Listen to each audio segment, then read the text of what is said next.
بسم اللہ الرحمن الرحیم۔ دن کی اہم خبروں کے ساتھ میں ہوں فیصل مقصود اور آپ دیکھ رہے ہیں A1 ٹی وی۔ سب سے پہلے ہیڈ لائنز۔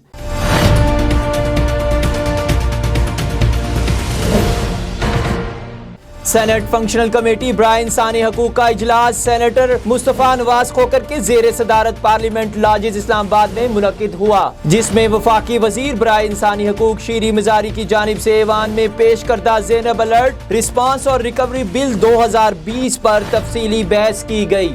صوبائی وزیر ہاؤسنگ میاں محمود الرشید نے کہا ہے کہ نیا پاکستان ہاؤسنگ پروجیکٹ میں نجی شعبے کی بھرپور حوصلہ افزائی کی جا رہی ہے، جبکہ پرائیویٹ بلڈرز اور ڈیولپرز کی آسانی کے لیے ہاؤسنگ سے متعلقہ رولز میں بھی ترمیم کی جا رہی ہے۔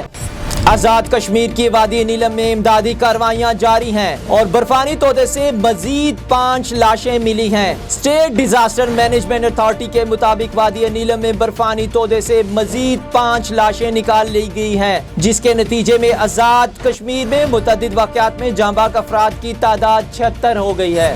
وزیر اعظم عمران خان کے زیر صدارت تعمیراتی شعبے کے فروغ کے حوالے سے اجلاس ہوا۔ اجلاس میں وزیر اعظم نے کہا کہ تعمیراتی شعبے کا فروغ حکومت کے لیے اولین ترجیح ہے۔ ریاستی املاک کو تعمیراتی اور خصوصاً کم آمدنی والے افراد کے لیے بروئے کار لانا حکومتی پالیسی ہے۔ MCB برق رفتار کے ساتھ دور رہ کر بھی بہت کچھ کر رہے ہیں اپنے پیارے، کروڑوں چہروں پر خوشیاں بکھیر رہی ہیں۔ دبئی میں عید ہو گئی پاپا۔